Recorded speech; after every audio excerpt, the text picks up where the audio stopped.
जय श्री राम। आप सभी का जीवन मंगलमय हो।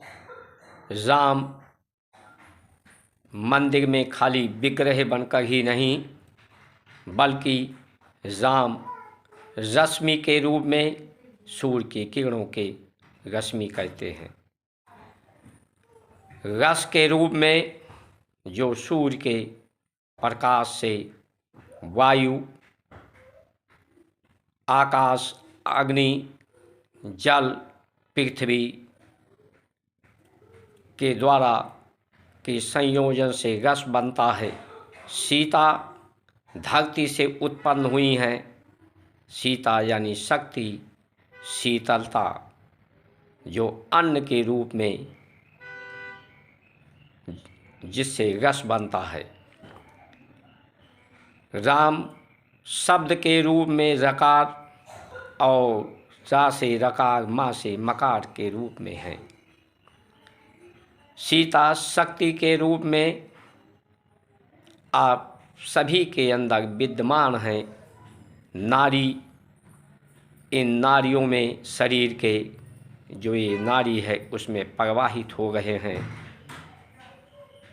प्राण के रूप में राम की शक्ति प्रवाहित हो रही है, जो सबको जीवन दे रही है।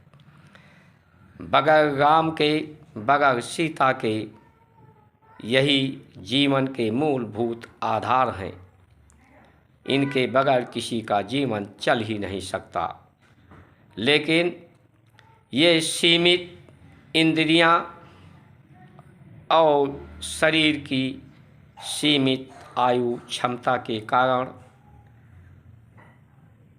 इन असीम को हम लोग नहीं जान पाते। कुंठित होने के कारण, संकीर्णता के कारण इसे भारत की संस्कार, संस्कृति, परंपराएं, सनातन धर्म सूत्रों, सिद्धांतों, दृष्टांतों के द्वारा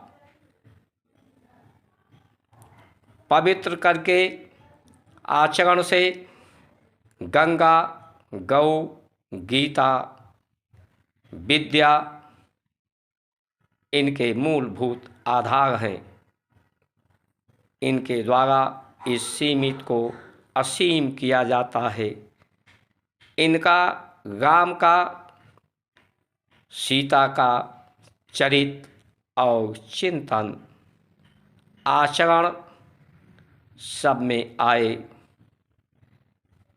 और गंगा, गौ, गीता का जो अनादर विद्या का हुआ है, उनका हम पुनः आदर करते हुए दोबारा स्थापित करें। विद्या के द्वारा सभी श्रेष्ठ जनों का सम्मान करें, आदर करें, उनके पद चिन्हों पर चलें और जो दुर्जन हैं उनका जो अव्यवस्था फैलाते हैं, जो असत्य इस माया को ही स्वीकार करते हैं, सत्य को स्वीकार करने को तैयार नहीं हैं, ऐसे दुर्जनों का सामना भी करें। ऐसा हमारे शास्त्र का, हमारे धर्म का उपदेश है। हर श्रेष्ठ के पद चिन्हों पे चलकर उनका आदर सत्कार करके सब श्रेष्ठ बने, महान बने।